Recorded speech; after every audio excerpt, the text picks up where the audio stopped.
yesterday, and I'm going to do a Zoom with him, sort of a Okay. podcast about the plight of women's hockey. And it really makes sense when he talks about utilizing the player's intelligence and getting him to think better and make better decisions. And he just said we're not ready to coach him. And I sort of agreed after I talked to him. So um, he actually has been experimenting with that Socrates method of learning years ago with his daughter, and Yep. even before that when he coached.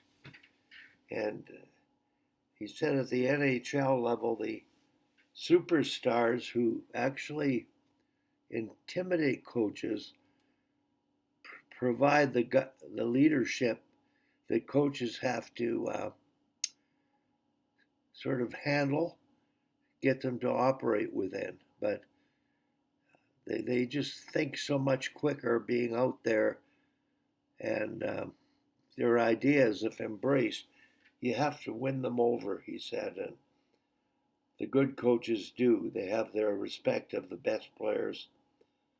And they may not have the respect of the bottom players, I say, because they overplay the best players. But that's sort of the art of coaching. Yeah. Yeah. I don't know. I have to process that for a little bit. Think Yeah. about it. I don't know that I wholeheartedly agree with it being being gender specific because, well, use the example of the Oilers the other night when they were down by 4, and Draisaitl turned and basically yelled at the head coach, um, and you could figure out what the hell he was yelling at. He was telling him that why don't you have me and McDavid playing together? And that's that thing of I'm not sure what the thoughts are on that piece. So it's the top players. If you're only going to concern yourself with the top players, you're always going to be uh, in that predicament. So Yeah. but Hi, anyways, Peter. I'll hop off. You're got sunlight going onto your camera, Wally. It's putting shadows across your face. Yeah, I'm not sure. I'm right beside a window. I'm just trying to test this to get it right. So I'm closing the blinds right now. You look pretty angelic, I will say that. Yeah. Well, they are looking for a new pope, Wally. Well, it's my new gig. I decorated my room. Yeah, there you are. Is that better? Yeah, way better. All right, I'll chat with you later, Wally. Okay, take care. Yep. Peter, how are you? I'm all right. How are you this morning? Really well. Good. You getting everything situated over there in a new place? I really am. As you can see, my daughter was over and we sort of put up pictures in, that are meaningful to me. So this picture on the wall behind me, I'd like to tell you, you'll really appreciate this. It's a painting by my grandfather, my wife's dad. He, the first school he taught at was in a small community in Saskatchewan. Not many people, but there was a large Dukamore settlement there. So if you look at that painting, and hi Sammy, I've got your painting on the right in front of me, behind me. Uh, this is my decorated condo, and that's my grandpa's painting.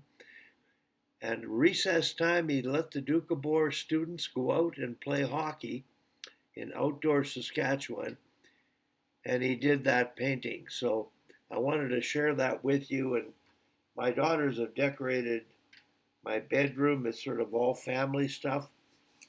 Now you can see I'm in an office, but there's my kitchen, there's my fridge, And it's really useful because I don't need any more room than this.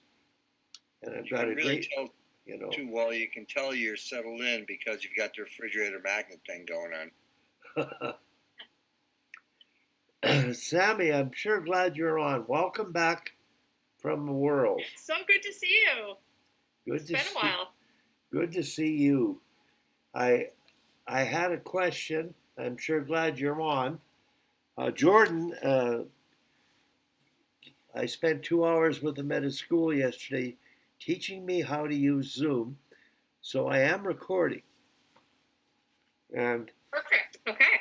and hopefully I did not get a notification when I came on saying the meeting's being recorded. So just making sure that it is being recorded on your end. Well, I've got a little circle up top that tells me it is recorded. Okay. Just sometimes when you pop on somebody else's meeting, it will tell you it's a warning, just letting you know this is being recorded. Well, I'm going to click on record again, and it might not make any difference, but I'll do it. Recording in progress. Oh, yeah. So now I got a notification. Okay. Did you, Peter? Yep, same here. Sammy, you got back from the Worlds. Just overall, what did you think of the level of play?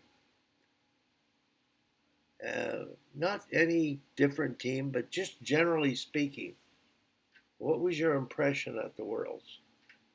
Just give us your. Well, first off, we didn't get to go, so that made it really hard. So the Cheryl and Kenzie, who were doing the play-by-play for the A pool, they were there. So they were in České Budějovice in the Czech Republic. And the rest of us were all back here. So Daniela Ponticelli and Becky Keller did color for B pool. And then Megan Bozak and I did the desk for the whole tournament. So it meant our call times were 3 a.m., which is tough. And you're done at 4 p.m. because we're doing 3 games a day. Yeah. So I love it. It's amazing. But it is hard to change your sleep schedule to go to bed at 6 and then wake up. So the fact that we didn't get to go, I think, was disappointing. That it would have been so much better to be there in person because you don't really get the real feel. Yeah. Obviously, we watched every single game. Yeah. But the crowd was so special over there. Cheryl and Kenzie did some reporting from live in the crowd, which was really neat. And they broke the all-time record for most attended Worlds since the Winnipeg Worlds in 2007. So that was the one that was the most attended. So just in terms of overall excitement for the game in Europe, I think that that's escalated. I think the hardest moment for me to watch was the bronze medal game. I don't know if you guys watched it, but Czechs were playing the Finns. Czechs on home ice. They had won the bronze medal in the past. High expectations. They had a really good team. They had kind of everything. They had people that could score. They had defenders, and they had goalies. A really strong goalie. They went up 3-0 in the middle of the second period, and it just seemed like they were going to just cruise to the victory. And then the Finns came clawing back, and it was very impressive by the Finns to never give up, especially when the crowd was against them. But they kept going, and then they won. The Finns won in overtime. And I've seen devastation. I mean, obviously, there's been some really close Olympic games where it goes Canada's way, it goes U.S.'s way, and last minute, and you always see tears on the ice afterwards. Obviously, people are devastated. It's a hard moment. I have never seen that kind of devastation from the Czech players, just laying on the ice, like unable to get up. Like when that goal went in overtime, it was just. You could just see the whole crowd deflated, everybody there. They just so badly wanted to. Their prime minister was in attendance. It had become the event of the Czech for that week. So anyways, I know Tom's been to a ton, and you've been to a ton of stuff overseas, Wally, and you just know the excitement. So Czech fans were hopping the whole time, but I just felt so bad for the Czech players. And for Carla, I mean, they showed her parents, they were crying up in the crowd, and Oh, it was just so hard, And we showed this great video of Carla before the game, after they lost only 2-1 to the U.S. in the bronze medal game, and she gave this just really motivating speech of how proud she was of the girls, and how they've redefined Czech hockey, and said all the right things, and it was really great. And so to just see them, and you see your friend in that moment, that's pretty tough. So that was hard. However, the games were really great. The final day, both games went into overtime. The level of play was amazing. I got to see Delaney coach again, which was fun, over there, Delaney Collins. And so getting some insights from her Hungarian team, and they have really great players, and that B pool, the lower five, are all really close, and they didn't lose any game by more than a goal, and yet got relegated. So that was really hard to see too, but their team played so well, and they were in every game, and they had the chance, and them and Norway ended up getting relegated. But overall, the tournament I thought was really great. Next year is going to go into a snake format, so it's not going to be a top pool and a bottom pool. It's going to be 1, 2, 3, or 3, 4, 5, 6 that way in the pools. And so I'm really curious to see how that goes, because now the top teams will be playing against those bottom teams in the B pool. Yeah. We knew it had to come at some point, so that it could be kind of more give these lower teams a chance to play the top teams, but there might be more blowouts next year, which we don't really see when there's an A and a B pool. So anyways, overall, it was super fun. It was, so fun to get to work, and such a privilege to get to watch it and to commentate on these incredible players. The level of play was so high. The difficulty, I think, for the players now is there's different rules now between the PWHL and the international play. So on one side there's hitting, on international there's no hitting. So getting used to that, and the refs getting used to that, because they ref both too. There was a lot of gray, and I think a lot of frustration from players and coaches and referees alike. So that will have to be sort of managed in the future. But overall, it was good. It was great. I've got a observation that the PWHL has elevated coaching, because the players are being paid full-time, players, training, video, and the coaches are paid full-time. So for the first time, female sport is totally professional. And the physicality of the pro game sort of isn't something that the officials are comfortable with. The PWHL, are they using American League referees? They are, yeah. So it's quite a big step for the referees in international hockey to come out. And I don't think it was a problem, but I know the commentators talked about it a lot, is the players had to figure out where the refs were at, and the refs had to figure out where they were at, where the game is going. And I'm not sure, I don't think they'll ever go to male American League referees at the Worlds, but there is that difference. But there are pro leagues in Europe now, and the growth of professional women's sports, soccer and hockey in particular, there are a lot of full-time young players now with full-time paid coaches. So I see that as being... Well, too, I think professional referees too now for the first time, right? Yeah. So I say they use AHL referees, but that includes women. So there's women that ref in the AHL. So there is women there. And so now these refs also are able to do way more games, because you think in the past in PWHPA or that they weren't paid to travel to do this. So now they're paid to travel. Yeah. And so they can just be women's hockey referees if they want. Yeah. which is amazing for them too. So now it's figuring out, having the training camps and making sure that they're on the same page and those kind of things that I'm sure are going on behind the scenes, because now they are at the professional level as well. So this is their job now too, whereas in the past they would have other jobs. Now this is their full-time job. Well, my observation was watching the PWHL and the quality of play, team play, tactical innovation, things they're doing on the ice. It's really happening at that level. And I didn't see the same elevation of team play in the competition with the Americans or the Canadians.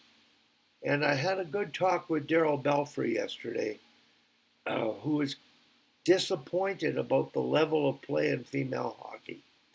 And after the conversation, I sort of agreed with him. The male game, the NHL game, and I'm not sure how many females even are watching it now because they're watching the PWHL. But the NHL game has raised the bar of thinking and tactical execution. And it's sort of the coaches who watch it, like most of them are male coaches, coaching daughters. They're watching that game and expecting our young females to get to that level too soon. It's so advanced. I don't know that. I think we have a lot to learn and grow in the female game tactically and technically in terms of team play and that kind of thing. Well, Wally, you went through centralization. I think what's going to be tough now is there's going to be no centralization next year, right? So now what we saw is the teams that kept their PWHL lines together flourished. Those lines flourished because you're right, there's just not time for the tactical innovation in such a small run-up. Yeah. Whereas in the past, we weren't really, you didn't really have another team that you were beholden to, And so next year's Olympics is going to be really interesting because there won't be that run-up with the centralization. So, picking a player like Jennifer Gardner to play with Maddie Philippe and Laura Stacey was a really, really smart move because she has such chemistry with them on the Victoire. And so will players start to get chosen in that manner because they play with certain people in the PWHL? And I'm sure that happens on men's national teams, right? Yes. That must. Yeah. No, that's a good point. We grew up in the centralization era where you had to train to become an athlete, and then you had to practice together and create some chemistry and combinations, get to know one another, and in the end, probably came up with a better product. But now they're more talented. I'm looking at the talent and what those players are doing individually. It's pretty impressive. It's amazing. Can you talk? Yeah, and tactically, I would say the PWHL is there. Where they have time to, where the coaches have time to work with the athletes. I think that's where we see the innovation because they have all year versus this and the run up to it. It's such a short time frame. I mean, I'm sure that both you guys have done short-term tournaments. It's a very different mindset for a coach, right? And maybe talk to that, Wally, because I'm sure that would be interesting for a lot of the coaches that watch this. Yeah, you're right. World Championships are coming up. That's short-term competition on the men's side. We've just finished the World Championships on the women's, and you're bringing everybody together in such a short time. And I'm not sure, but Tom is going to this year's Worlds, and how fast they're able to come together and be productive, much like the men's Four Nations tournament. It really took them the whole tournament to find their mojo, so to speak, but you rely on the individual talent, and eventually you try to get that talent to be its best. But I totally agree with you. The change now in female hockey, the biggest change is pros are going to be representing our national teams, and how they select those teams moving forward and how fast they can get them to bring together and create chemistry. It's sort of an art that we haven't had to deal with in female hockey. In male hockey, it's pretty common. Short-term competition isn't difficult to coach in.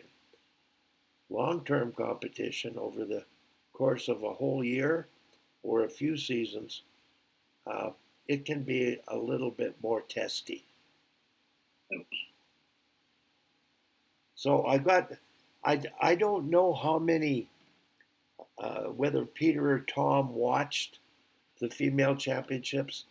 I know I watched them live, intermittently though, but then I recorded the games and I watched them in detail.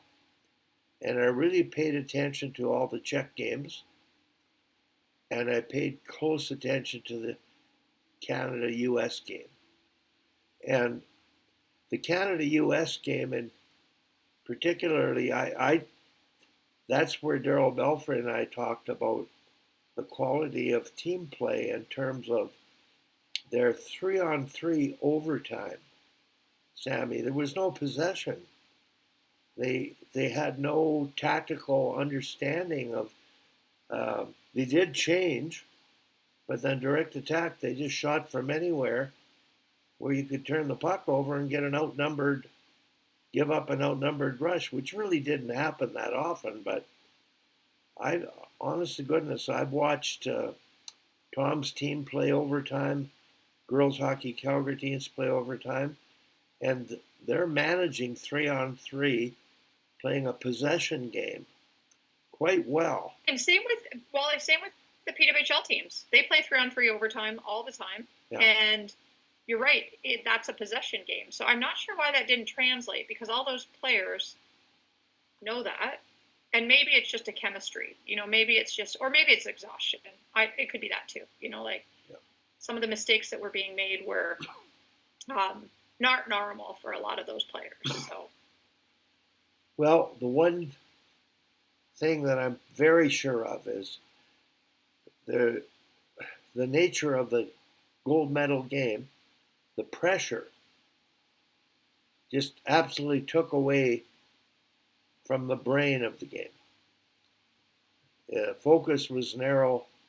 It was score or else. The players they weren't thinking to their capacity. And I think that's the biggest fear of all, is that you can play with emotion and you can play fired up, but unless you can see the big picture and play together, you're not going to play at the level that you should be. And I agree with that. Talking to Darryl, that I was embarrassed with the 3-on-3, watching the overtime 3-on-3 play, and the 5-on-5 play is sort of the same as. They're not doing much different than what we did in 2002. And the game's changed when you watch the NHL game. And that's where I'm saying, and Darryl Belfry and I had a long talk yesterday about this. What's happened to the growth of the female game? It's grown, individual talent's greater, but the tactical gap that we're watching now in the NHL is something I think we've really got to pick up on. What was Darryl's take? I know Darryl really liked, Darryl Belfry really liked Darryl Watts, because he made a post about that. But what was his take on the Toronto Scepters? Because that's the same coaching staff, same GM, same everything. And there's 8 of the players that play on the Scepters. Their tactical PWHL teamwork versus national team. Did he feel like it also is not great in the PWHL? No, we didn't talk about that, but my observation is the national team played like the Toronto team in the world. a heavy game, not a possession game, Right. a heavy north-south game. There wasn't any possession, east-west movement, taking advantage of the pass and the O-zone more than direct attack and forecheck. Mm-hmm. There wasn't delays or scissoring or cross and drops and cross and keeps. And I think that's one of the pitfalls is you watch the men in the NHL, and I think in the last 10 years, the growth of the men's game, the parity they've achieved with 32 teams, or however many, is incredible. Like, you're looking at the playoffs now, and, you know, when we're talking about Carla having a 3-goal lead, well, I think LA had a 4-goal lead, and the Oilers tied them and managed to win in overtime. So I did text Scott Rivet about after the Czech game, and I said the only thing worse than a 2-goal lead is a 3-goal lead. And the emotions of the game changing, the mental shift of energy, it was sort of one of those things that the Czech game was that way. I thought they tactically were playing much better than the Finns. They got goals, they got a lead. But the psychology of when and how the Finns scored, it created the squeezing of the stick by the Czech players. And you can't control the outcome, the bounce of the puck, and that's what makes the game beautiful. So I know the fans were depressed, and I'm sure the players were depressed, but to me, the whole experience is something to learn about. It's not the be all and end all of the sport. It's just a part of the journey where the sport is going. So I don't know whether Tom or Peter watched any of the female hockey, but guys, did you watch it at all, Tom? Highlights, Peter? Did you see any of it? I saw the end of the last game there. Sorry that the games were 5 a.m. It was hard to watch. Well, I saw watched that overtime when Canada gave it away. Yeah. Oh yeah, I feel. Yeah, I can hear you, Tom. I feel terrible for that was Joss that did that, and I don't know if you guys saw the replay of the giveaway, but one of the Canadians went to change on the near side of the bench. Joss had the puck behind the net and went to sort of pass to her, and the girl had changed, but then the player coming out for her came out of the far side of the bench, so was nowhere near where this person was. And she was in the zone all by herself. Yeah, I feel like you can't blame Joss. I mean, yes, you have heads up, but there's a ton of pressure there, obviously. And but yeah, the player changing obviously thought that Joss had full possession, wasn't going to pass to her. So yeah, just one of those just really unfortunate plays, and U.S. capitalized on it. I mean, they made a great play to execute because Canada had lots of chances in overtime. To me, the most impressive was, and I don't know if you guys know this, but the goalie went in cold with 10 minutes left in the third period because of a huge collision, and Aaron Frankel went down and was taken out. And so Gwyneth Phillips, who had only played a game, went in and stymied the Canadian offense and made huge saves in overtime. I mean, Canada had every opportunity to score. So, well, on the play, Canada should have won. Yes, like prior, you mean? Yeah. Mm-hmm. They had better chances. Yeah. Well, yeah, and Gwyneth Phillips made some huge saves. So sometimes you run up against a goalie that's playing really well. Like, you just got to keep going and just hope that nothing goes in on your end, right? Yeah. Yeah, the 3-on-3 is like Calgary and Vancouver, both teams lost 14 games in overtime. And the teams that beat them out by, well, Calgary tied St. Louis, they lost like 7 in overtime. So, learning how to play 3-on-3 is really, really important. You watch some NHL practices. How often? And I don't know this in the PWHL because I don't watch practices. But how often are teams practicing this? Because it seems like a lot of games in the PWHL do go to overtime, and a lot of international games go to overtime. I thought internationally in the gold medal game they would play 5-on-5. To be honest, I was surprised. I didn't realize that rule. I thought the bronze would be 3-on-3 because you have to finish in time for the gold to start for TV purposes. But I thought the gold would go on forever with 5-on-5. But how much would teams practice that? Usually, big tournaments, that's what happens. Like NHL playoffs, they 5-on-5. Right. Overtime. Yeah, that's why I was really surprised at that ruling. But no, I don't see them practicing 3-on-3 a lot.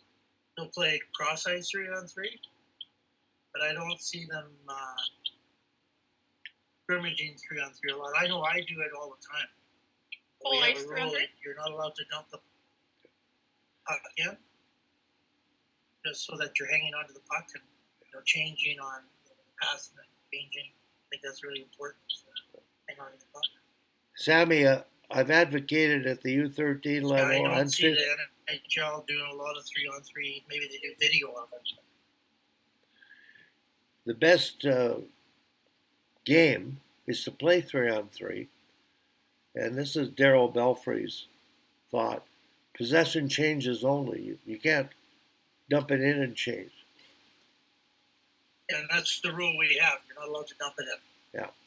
Hang on to the puck and change it. And the players, that's what they have to do. And they do it when they're tired. They don't do it necessarily tactically. They're just not quite at that level yet. But I don't like being critical, but I think it's important to look at yourself and whether you're a national team coach at whichever team. But in that 3-on-3, there's something to be learned from that. And the risk of the scoring chances that we took shooting from outside the dots, trying to score on first shots, just like 5-on-5 hockey. It wasn't like possession and a really dangerous chance that was going to be low risk. And I just think we just got a long way to go. Well, I got two questions. First question is, one feature Skype has that is nice is they've got the raise your hand piece thing here. I don't like to talk over anybody. I don't like to do that. Is that anything like that on here, or do we just go for it? I don't know. I'm trying to see. Sammy so and usually, Sue. if you just raise your hand, in most Zooms, that appears as a. Do I have to put it on my desk like I did when I was in Catholic grammar school? If you raise your hand above your head, the nun would never call on you. So if you go to, you see where the share button is right below the square with the green. If you go beside it, there is a button that's a heart, and it says react. If you click on the little triangle, it says recognize hand gestures. I got something different going on here. I've got host circle by mine. I've got host tools. When I put my hand up, then see I get my hand up? Yeah. All right. Good to know. So anyway, my question is, for in the PWHL, how many teams play on an international surface? Is it limited?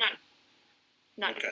So do you feel like would that factor in anywhere? I mean, it should factor in positively in that 3-on-3 overtime because all of a sudden you have more ice to work with and there's only 3 of you. But did that potentially in some way work negatively because you had all this extra ice, not necessarily knowing what to do with it, so to speak? No, they didn't. That was NHL ice, Sammy, wasn't it? No, they didn't play in international? They were playing in the Czech on on big ice. I didn't think it had that big ice width. I looked at Oh, that was North American ice surfaces. They're building rinks now in Europe, North American ice surfaces. Okay. The day of the European International Ice Game is done. All right. So that answers that question. the I'm only, just I mean, curious about that. you're right, Wally. That sorry, I'll raise my hand. You're right, Wally. That I don't think it was as big, but when I think of like where the blue line was shooting on a goalie, like it seemed further. I don't know.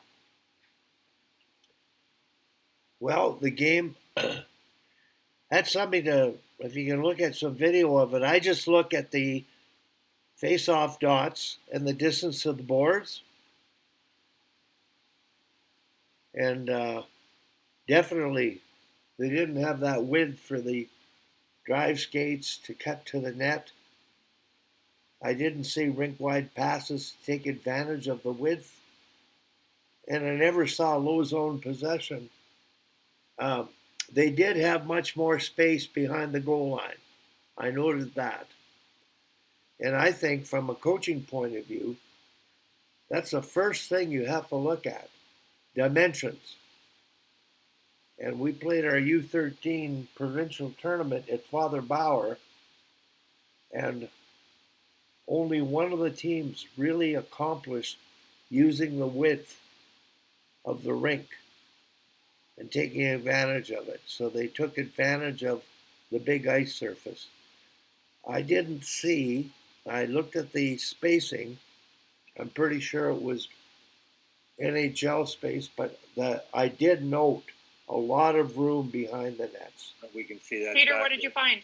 It says the 2025 IIHF Women's World Championship Final was played on NHL-sized ice. Oh, okay. The NHL Four Nations Face-Off Tournament held in 2025 will also feature NHL-sized rinks. Interesting. Yeah, this is standard for major international tournaments, according to the IIHF. Now it's the internet. It's the internet. Okay, that's It's it must AI, know. so do what you will with that information. Yeah, it must know. You know, I would have thought if it was bigger ice surface, the European teams that play pro, that would have suited them better. So this lends itself to the North American teams, I guess. It really helps them. Yeah. But that was your first question, Peter. What was your next question? No, the first question was the whole raise your hand thing. Oh, yeah. So did you figure it out? Me? No, I'm lacking.